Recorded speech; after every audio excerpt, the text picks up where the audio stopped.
Hey everyone, and welcome back to my channel. This is the August wrap-up for 2022.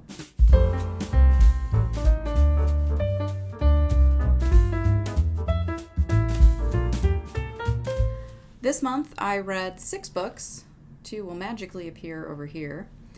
And I had some really good ones and I had some really blah ones. And so let's get into it. If my sound is a little bit weird, I am trying an actual microphone instead of just Bluetooth or my phone microphone, or I do have a little what do you call them? They come up your shirt and then they clip. Lava. I have a lava microphone. It's very hot. So I'm trying out a new microphone. I don't know how anything relating to sound equipment works, but it's pretty. Look at that. It's so pretty.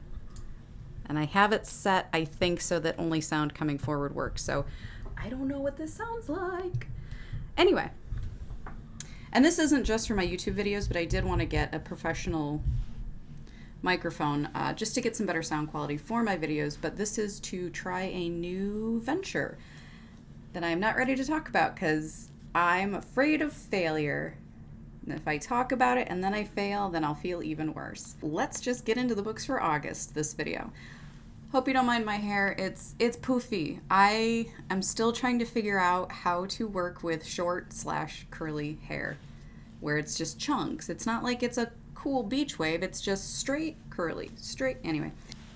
So the first book that I read in August, Great Expectations by Charles Dickens. I don't hate it, which is a win for me because I'm not the biggest Charles Dickens fan. I talked about this before I read the book. I have read one book by him before this, and that was in high school, and that was A Tale of Two Cities, and I loathed that book.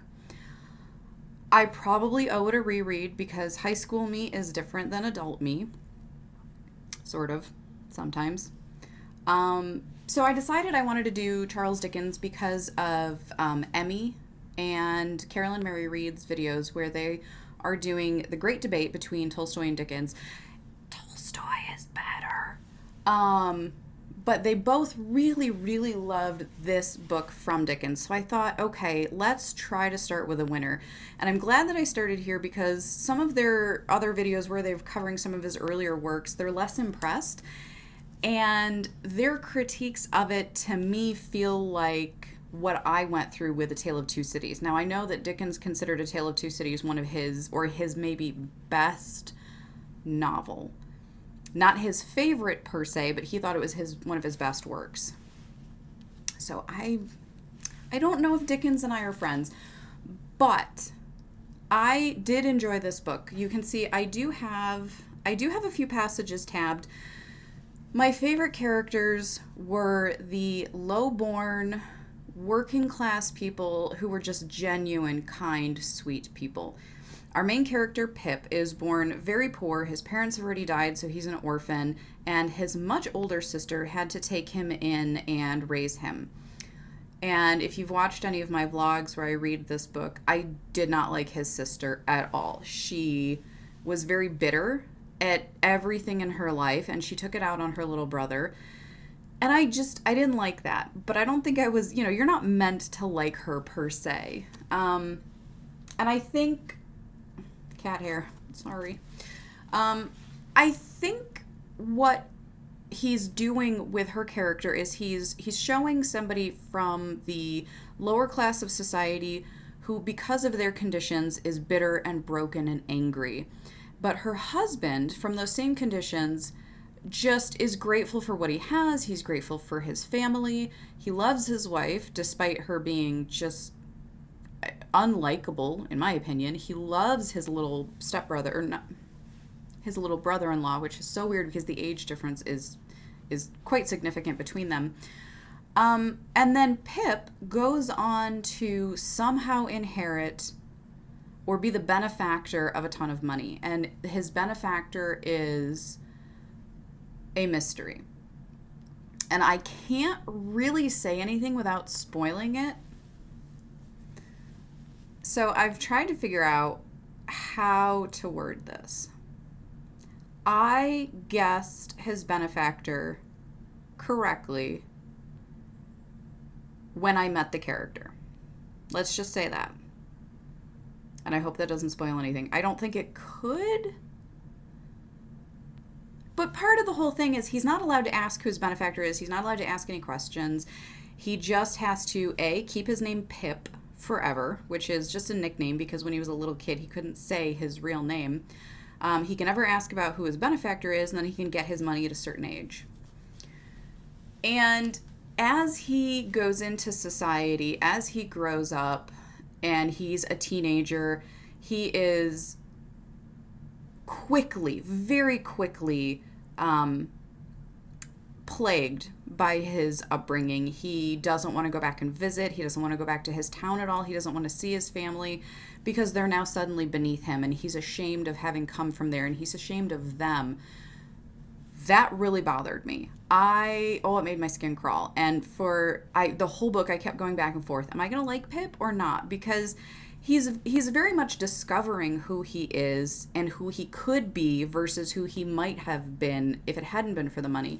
And I completely understand that's a very deep exploration for him, and it came about just before he was a teenager. So as he's a teenager, he suddenly inherits this wealth and is somewhat independent, which is the worst time for anybody to have such a drastic life change, come into all this money, and then have no guiding force in their life to help them not be corrupted by it.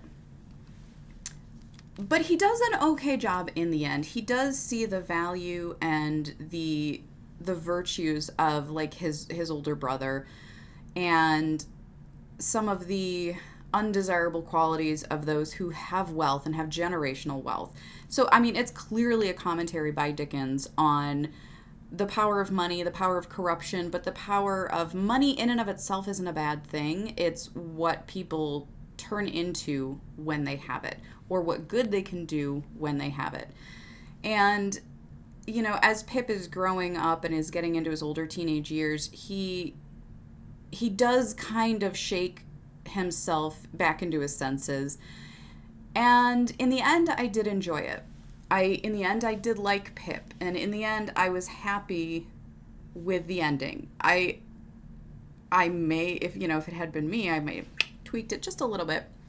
But I think in the end, it was actually a very good book. And I have a couple of passages that I'm going to share because I just love them. Also, the characters that Dickens paints can be so charming and so endearing. This book made me cry, but not because of any deep or sentimental scene. He comes to know the lawyer who basically tells him that he's inherited this wealth has an assistant, and he comes to be friends with the assistant.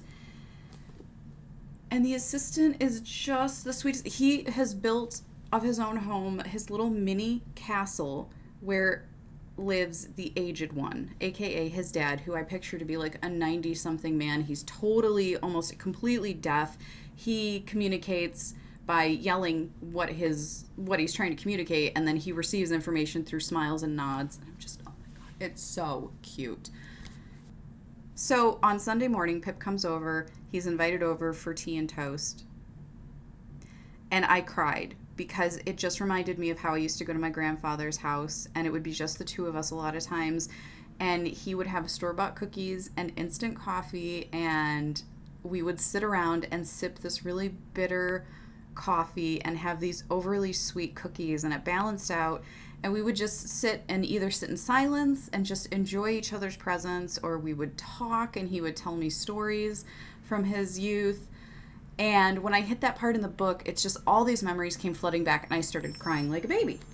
And I loved it. I absolutely loved that Dickens could do that in a book, and that it was like giving me personally a gift. So some of the characters Dickens can just really bring to life. But I'm going to share one of these quotes with you. Garbage truck outside. Let's wait until it's gone, because I don't know if this new mic is picking it up or not. Otherwise, if it's not, great, but then we're going to sit in real awkward silence for a while. I'm just going to stare really creepily at you guys.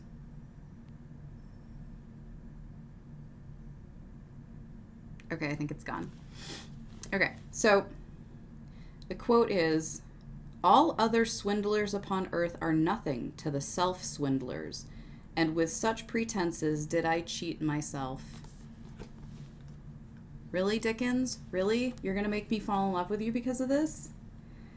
Heaven knows we need never be ashamed of our tears, for they are rain upon the blinding dust of earth, overlying our hard hearts. Okay, so there were some real gems in this book. I did really like it. I would absolutely recommend this.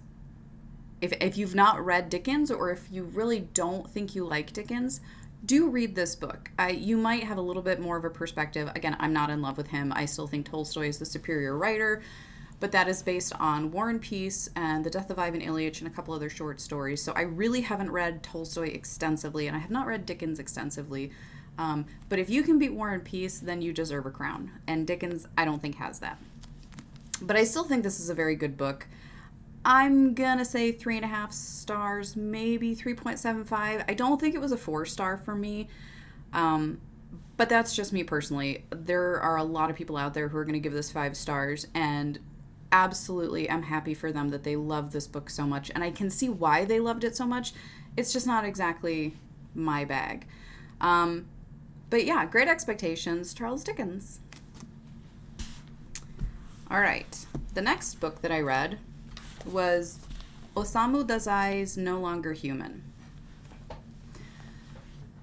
This is a tough one. I expected the exact opposite of what I got. So I expected a story of descent, somebody who maybe even just started off feeling like they're on the fringes of society, or I assumed maybe they were well into society, and then as they got older or as situations in their life changed, then they would descend into being more and more disconnected to the point where they don't feel like they fit society at all. And almost in a, I'm not going to say a sci-fi way, but like a psychological kind of intense thrillery, not a thriller.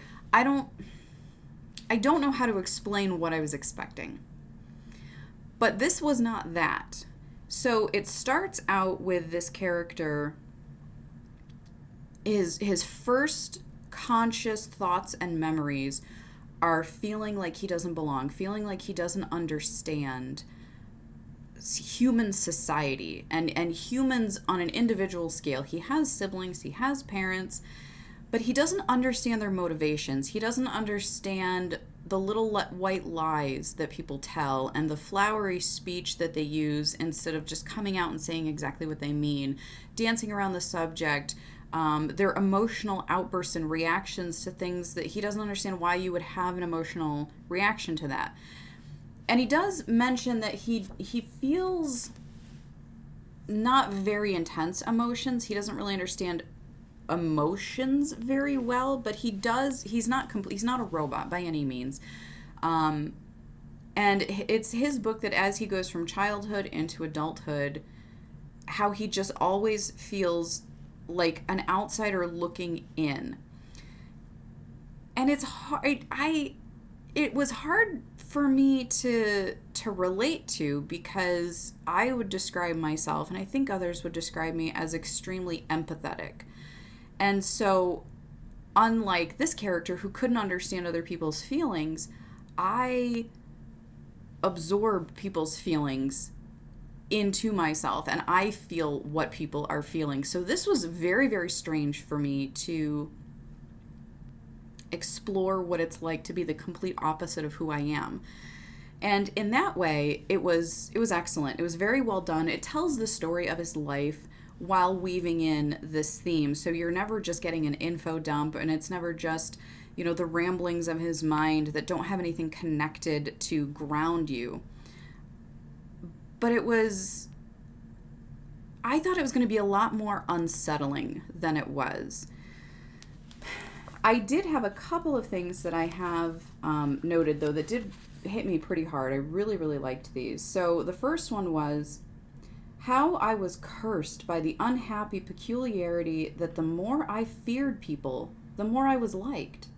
The more I was liked, the more I feared them. A process which eventually compelled me to run away from everybody. That I got, like, that somehow resonated with me because while I am very empathetic, I'm also extremely introverted. Shy is not the same thing as being introverted, but I do tend to avoid groups of people. I'm far better at one-on-one with people, and this character was similar to that. Whenever he was in a group of people, he felt more and more different, and he was always afraid that people were going to recognize that different in him instead of the clown facade that he put on, because he knew that he could make people laugh because he didn't care about making a fool of himself. He could understand what things made people think he was normal and think he was jovial and think he was cheery and goofy, and so he would do those things to continue to hide. And that's what he was talking about here. The more that he was liked, the more that he put on this front, which was a defense mechanism that he realized was a successful one. And so he began to really craft it. What is that noise? Lawnmowers. You know, I usually film at night because I don't have time during the day. But I had today off and I did a little self-care day. And I thought, what a perfect time to film my wrap-up. And I realize now, maybe there's another reason why I don't film during the day. Because it's noisy as heck. I apologize if you can hear all this. But you know what? That's what life is. Life is noisy. So, anyway, the next passage that kind of punched me a little bit was, from then on, however, I came to hold almost as a philosophical conviction the belief, what is society but an individual? That line made me put this book down and stare at the clouds. What is society but an individual? So he's being literally told by people, you know, you need to do this to fit into society. Society says you need to do this. And it finally struck him that the person telling him what society says is all encompassing of society. What is society but an individual? Because if let's say, okay, society says shower X number of times a week so you don't stink.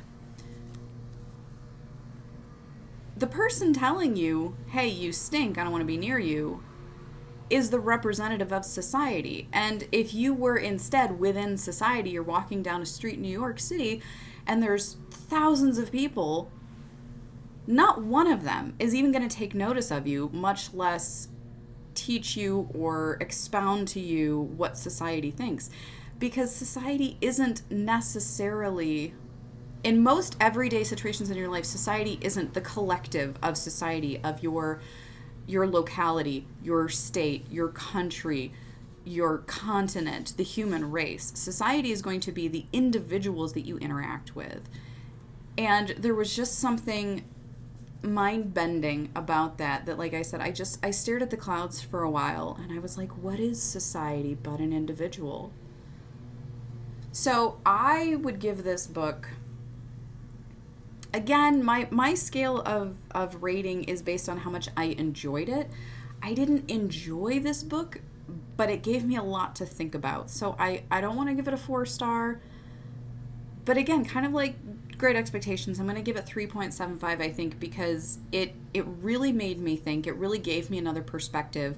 And I find that if a book can give me another perspective, it's a success in my mind. And so I'm going to say 3.75 stars. Definitely recommend. If you are like me and you think this is the opposite of how you see the world, read it. Get a different perspective. If you feel like you connect with this person, if you feel that you have things in common with them, read it. I think it's so important to be able to connect with a character in another book, in a story of some way, and feel like a kindred spirit. So definitely pick this one up. I'm going to save my favorite book of the month, and on. We're going to go to my least favorite book of the month. This was The Shadow in the Glass. This is a gothic Cinderella retelling. First of all, this was very minimally gothic, honestly. This was not Cinderella either. Aside from 2 pieces of imagery that I didn't even realize were supposed to be Cinderella imagery until after I finished the book. One of them was like very, very, very at the beginning, and then the other one is at the very, very, very end. And then I finished the book and went, oh, that was supposed to make me think of Cinderella. I think this book failed on every front. And that's mean. And I'm not trying to be mean. In my opinion, though, this just failed in everything it tried to do. Not gothic. Not a Cinderella retelling. Barely even a fairy tale. I will say this. It wanted to be dark. It was dark. The problem is, I didn't care that it was dark. And I think that was a big problem with most of the book. It was hard to get through because the entire time I kept debating about whether or not I was even going to finish it. I think my biggest problem with the book is that it was trying to be another book and something stopped it.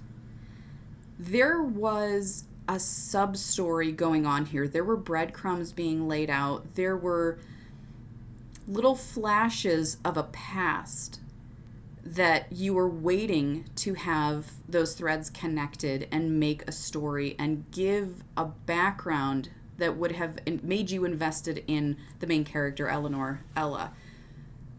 And it's like she wrote the book with this incredibly interesting, detailed backstory, and then either at the end she came in or her editor came in and cut all of those connecting threads out. So you have these threads that just hang and dangle and go nowhere. And the story definitely suffers from it because those were the reasons I kept reading. Why would you cut out the most interesting parts of this story? Is my question. So basically, she was orphaned at a young age, and one of her mother's friends took her in because she didn't have any daughters of her own. She did have a son, and she raised Eleanor to be a young lady, and she absolutely loved her stepmother. Not technically a stepmother, but for the purposes of trying to make this like Cinderella. She loved her stepmother, and her stepbrother was, he was a stepbrother. And then her stepmother dies. And then her stepfather, now he's her legal guardian, instead of continuing on being a parent to her, being a kind person, makes her one of the maids. And so she goes from on a course of being a young lady in society to being a maid who has to carry coal and carry water and scrub and clean and avoid the rapey stepfather figure who has impregnated multiple maids by sexually assaulting them repeatedly until they become pregnant, at which points he kicks them out of the house and they vanish into foggy London, never to be seen again. Great. Love when that's in a story. So unnecessary, but I understand it's supposed to make her situation even more desperate. So her only escape is the library that she sneaks to in the middle of the night and reads the fairy tales that take her away, reads the almanacs about where she could travel, if she could go anywhere, history books, anything that she can to escape from her reality. She, in this process, ends up meeting her creepy as heck fairy godmother, and she gets 7 wishes, but on the 7th wish, she loses her soul. That's the deal. So, first of all, you don't even get a 7th wish. I mean, let's talk about that. Oh, you get 7 wishes. As soon as you make your 7th wish, I get your soul. Then how is that a 7th wish? It's not. You never... I have so many problems with this book. The logic aside, This is a genie story. This is be careful what you wish for. This is not a fairy godmother. This is a genie where you say you want this and then they take your literal words and twist it, and then you realize you're getting the short end of the deal. Of course you're getting the short end of the deal. What did you think was going to happen? Every time she makes a wish, something terrible happens, whether it's to her or to innocent people or it's to people that she knows, and she's torn about whether or not to make wishes. Okay, don't do it. Like, I don't know. Just, she was dumb. She was a dumb protagonist. It made me upset because at the very beginning, I kept thinking, is this a dumb protagonist? Am I going to be angry at her the entire time? And the answer was yes. What's the most frustrating, though, is that this story had so much potential, had those parts of the background, those breadcrumbs to a more interesting story not been cut out. This could have been far, far, far more interesting. And in the end, it just wasn't. It just wasn't. This is one of the first modern contemporary books that I have read because you know me, my taste, I'm far more of a classic literature person. And I thought, oh, this is going to be such a good story to bring me into current literature. No. 2 stars. I can't even give it higher than that. And it's only getting that 2nd star because it actually had potential. If this book was rewritten, if she goes back now and rewrites it into the book I think it was supposed to be, I think it could be an incredibly interesting, incredibly engaging, mind-bending, scary but not terrifying book. And I think that's what it was supposed to be, and it just failed at everything. And I'm probably going to unhaul it because honestly, I don't even want it on my shelves. That's how strongly I feel about it. All right, my last physical book of the month was Address Unknown. I could not have asked for a better transition from the worst book of the month, one of the worst books I've ever read, I think, to one of my all-time favorites. This is a 5-star. I will read this every year, probably for the rest of my life, if not more than that. I probably cannot do this book justice, so I'm going to be reading some passages directly from it. But basically, the story was written before World War II, but as Hitler was coming to power, as Germany was embracing the man that they thought was going to be their savior, well before he became the horror of millions. And it was written from an American who was paying attention to the news and seeing what was going on in Germany and was like, this is very, very bad. While the rest of the world pretended that they saw nothing, pretended they had no idea what was coming, and then continued to pretend after the war that, oh, we couldn't have known. So I'm gonna read some of this for you because honestly, I cannot for the life of me recommend this enough. Look how short this is. This gives you so many emotions in such a short book. It's not devastating, but it brought me to the brink of it. And it's the story of 2 men who originally had been from Germany. When after the First World War and the economic collapse, they came to the United States, and then eventually one of them moved back to Germany, and this is their letters back and forth as Hitler is coming to power. So in this searing novel, Catherine Cressman Taylor brings vividly to life the insidious spread of Nazism through a series of letters between Max, a Jewish art dealer in San Francisco, and Martin, his friend and former business partner who was returned to Germany in 1932 just as Hitler is coming to power. Ready? Originally published in Story magazine in 1938, Address Unknown became an international sensation. Credited with revealing the dangers of Nazism to American readers early on, it is also a scathing indictment of fascist movements around the world and a harrowing expose of the power of the pen as a weapon. Haunting and eloquent, Address Unknown remains painfully relevant today. Now, I can't get into any of these letters because it moves so quickly.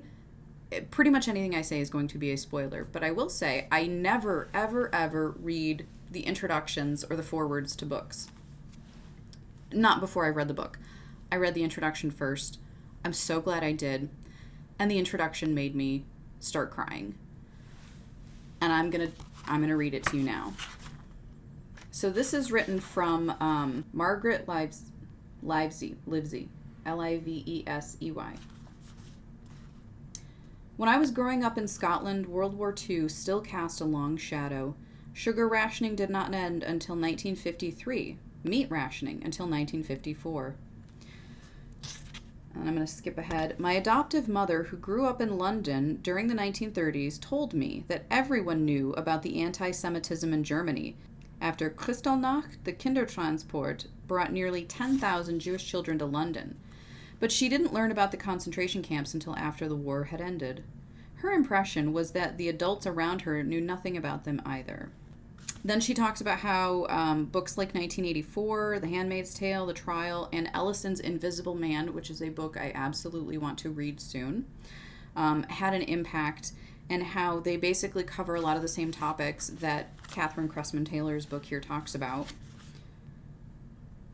The iniquities Ellison had addressed were still, sadly, very much with us. After class, I went out to dinner with my students, Black, Asian, Hispanic, and white, all of us sitting around the table.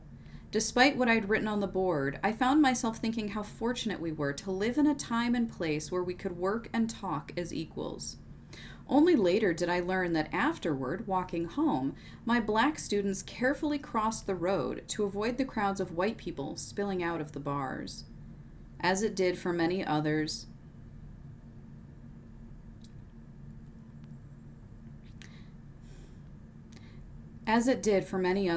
it took 8 minutes and 46 seconds on May 25th, 2020, to make me realize how painfully limited my understanding was of the lives of Black Americans. And I didn't think it was going to make me cry the second time around. But if you don't know what that's in reference to, please Google 8 minutes and 46 seconds or Google George Floyd. Watching a human being die in real time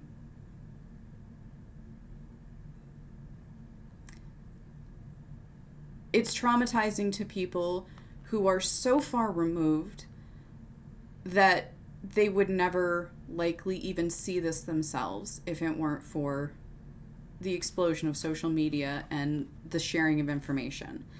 And if it can traumatize me and others like me, I can't imagine. I literally cannot imagine the trauma that those closest touched by it can feel. So with an introduction that powerful, I was very excited to read this book. And I start out feeling from this warm and safe and happy from their letters. And that changes very quickly to trepidation and anxiety. And that changes to a literal fluttering in my stomach of terror building. And that changes to righteous indignation. And that changes to rage. And this book is only 40 pages or so. For something to be so short, and for each one to be a letter that could be the content, there's so few words in this book to take you through so many emotions, such strong emotions, so quickly. This is masterful. And the fact that it was in real time is astonishing. And this is one more piece of evidence that I'm happy to have found, because I'm sick to death of hearing, we didn't know. How could we have known? We had no idea. Yes, you did. Yes, they did. Read this book. It is incredibly powerful. And I want to read it again. I want to turn this video off and I just want to sit and read it again. I actually made my mom read this, and she doesn't really care for reading too much. But she had just finished one of her childhood books, a favorite book that she had told me about for years and years and years growing up. And I never could find it. I searched for her for a very long time. And then finally I found it, and I bought a copy and surprised her with it. And she cried when I gave it to her because it was something that meant so much to her. And so she had just finished that, and I came down and I was like, read this book. It's short. I know you're not a big fan of reading, but I know that you care about this topic. And she finished it in one sitting, just like I did, and she said, I bet I know what part of the introduction made you cry. And she read it, and she cried, and I cried, and I said, yeah, that was the part. It's so powerful, and I absolutely love it, and I just cannot tell you enough how glad I am that I picked up this book. I'd never heard of it. I found it just on a 50% off sale. I would buy this book 20 times over.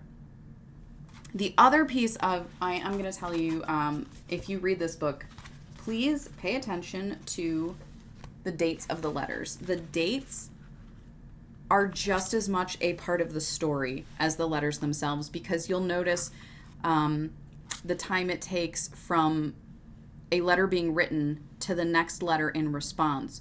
If it's a long period of time, it speaks volumes. If it's a short period of time, it speaks volumes. Every little tiny detail in this book is incredibly meaningful. So pick it up, absorb it, enjoy it, and share it with a friend. All right, that is it for my physical books. I do have that's 4. 2, now it looks like 1. I had 2 audiobooks that I read this month. One was The Salvation of a Saint by Keigo Higashino. That is a murder mystery. Is it a murder mystery? Because you know immediately who the killer is. It's an interesting style because I'm now actually reading the first book in the series. I didn't realize I picked up book 2 because I didn't realize it was a series. But you know who done it. But the police don't. And so you're following the police trying to figure out who did it and how they did it. And the second book that I read, or the second book in the series, was Salvation of a Saint. So even though you know who the murderer is, you don't know how they did it. And the police are trying to figure it out. And it is an exploration of the perfect crime. I love stories about the perfect crime because there are so many ideas out there of what the perfect crime is. And the perfect crime is basically that you don't get caught. Not that they know who you are, but they can't find you. But like they cannot figure out how it was done, or they can't figure out who did it, or both. The bigger piece of the puzzle being they can't figure out how it was done. So this was an incredibly unique concept of the perfect crime. I've never heard anything like it. And I thought it was absolutely fascinating. I really enjoyed it. I enjoyed the characters. I enjoyed the writing. I wish my hair would just stay out of my face. I thought it was a very good mystery. I wasn't crazy about the narrator, but I didn't hate him. It might have kind of dulled my enjoyment a little bit. But for the most part, really, really excellent story. And I think I gave that like a 3.5 star. And so I am now reading the first book, which is The Devotion of Suspect X, I think. And I think I'm going to continue on. I'm probably going to try to find all of the books in the series. So if you're looking for a good mystery that isn't frustrating in that you're not being given any of the clues, and so there's no possible way for you to really follow along, I think this is a good one for you. You're discovering things, and you have a little bit of insight that the police don't have, and so you can kind of see how, from their perspective, how they kind of work through the case and what they're looking for. And the main character in it is actually not a police officer. He is a professor at a university who his detective friend comes to sometimes for advice. And so he's called Detective Galileo because he's very observant. He thinks outside the box. Kind of Spock-like, eliminate the impossible, which is a Sherlock Holmes quote, but eliminate the impossible, whatever is left, however improbable, must be true. But he's incredibly observant without being annoyingly so. So check out that series if you're interested. Salvation of a Saint, but probably start with book 1, which was Devotion of Suspect X, which I'm only about halfway through now. And then my final book for this month was The Buried Giant by Kazuo Ishiguro? I think it was Kazuo Ishiguro. I will put it up there if I have this wrong. I listened to this on audiobook as well. I loved it. It was a charming story. It was set in Britain after King Arthur has passed away. King Arthur's wars with the Britons and the Saxons is long over. There's a tenuous peace between the two, and the story follows this old couple of Axel and Beatrice. And Axel will only ever refer to his wife as princess, and I love him so much. And there is a mist throughout the land that nobody can explain. They just live with it. It's just there, you know. It's Britain. It's foggy there, right? And then they start to suspect that the mist is the cause of something else that's going on across the land, which is people forget. They forget like everything. They don't remember their past. They forget things that happened just a few months ago. Sometimes they forget things that happened that same day. And everybody's just sort of accepted it. And Beatrice and Axel decide that they're tired of not remembering things. For a while, they didn't even remember if they had children. And then they finally remember they had a son. But they haven't seen him. Why haven't they seen him? Where is their son? Why aren't they visiting? They wanted to visit. What stopped them? So they said, you know what? We're going to go. We're old. We're not going to get any younger. This might be our last opportunity. We're going to go travel to our son's village, and we're going to reunite with him. And then along the way, they meet a warrior from another land who has just defeated some monsters for a nearby village and rescued a small boy. And the small boy is now going to be an outcast from the village because nobody's really explaining it, but they think it has something to do with this fog and the mist. And are they already forgetting that this boy was a part of their village? So they join up with the warrior and this young boy. They continue on their journey and they meet Sir Gawain. Yeah, old man in old armor with his old noble steed, Sir Gawain. Love it. Absolutely love it. Then they find out there's a dragon still out there. And now they're wondering, is the dragon the cause of the mist? There's a lot of theories about what is causing this, and is there a way to fix it? Is there a way to reverse it? But as they start telling people along their journey what they're trying to do is they're determined to find the cause and solve it because they want their memories back. And it poses the interesting question of, do you think that's wise? If an entire nation is forgetting, that feels intentional. Maybe there's a reason that everybody's forgetting. So by the end of the book, I was grappling with the question of, if you can't remember the path that led you to where you are, can you trust the person you turned out to be? And that was a question that the characters all had to grapple with as well. They liked their lives, they liked their relationships, they liked who they were as people, as individuals. And what if remembering the past changed all that? What if it changed how they felt about the people in their lives now? What if it changed how they felt about themselves? And is that a good thing? And what if it's not? What if you remove the cause of everybody forgetting and things go terribly because, oh my gosh, we remembered something that now is this horrific thing? Can you go back? Can you fix that? Can you undo what you just did? And so is it better to leave the past in the past, or is it better to face the past no matter what? And the book kind of leads you through and lets you sort of grapple with that question along with the characters. And I just thought it was very, very well done. I thought the characters were absolutely charming and endearing, and I cared about them and I loved them, especially Axel and Beatrice. And I would highly recommend this book. It was this charming little fairy tale with not too many fantastical elements. It was grounded in something that felt very real. It was grounded in an exploration of trauma and collective loss, that being the collective loss of a nation of memory and what that can mean, but maybe that's a tool to heal. And it was wonderful. If you only want to read it as a fairy tale, it's a great fairy tale. And if you want to read it as an exploration or a commentary on trauma and healing and loss, it was great at that too. So The Buried Giant, absolutely loved it. Easily a 4-star for me. Easily 4-star for me. And I'm excited to read more from this author. So I know this is kind of a long, rambly video. Like I said, I'm trying out this new mic. I really hope I don't have to re-record every single bit of this.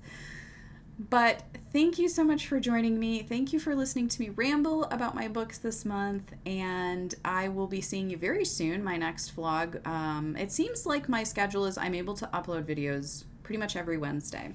And so you'll see my next vlog next Wednesday. And I am starting a new project of some ASMR kind of poetry readings. And I have one episode recorded and I was going to post it. And then I kind of realized I think I want to do them as a series. So I think I want to do a number of recordings that I can post, schedule to have them posted on a routine basis, because as far as my time frames, I don't have a lot of spare time to record. So doing my vlogs, doing my wrap-ups, I'm already kind of stretched thin, so I want to take some time and do justice to these recordings and then have a number of them to be able to post, so that, I don't post something and say, check in 2 weeks, and then 3 months goes by before my next video comes. So do look forward to that, though. These will definitely, I like I said, I have one recorded. I get to try out my next recording on my new mic, which I'm going to lift up again because it's just so pretty. Kind of hard with the... that doesn't do anything. Ooh, there we go, on the black of my... Yeah, it's rotating colors. I just think it's awesome. I just hope the sound quality is good. So I'm going to be playing around with this new mic with those ASMR recordings. And I think that's all I have for now. I will see you guys in my next vlog. At the worst, I will see you in my next wrap-up for September. Please take care of yourselves. Please be good to yourselves. Be kind. Be safe. That's my story, and I'm sticking to it.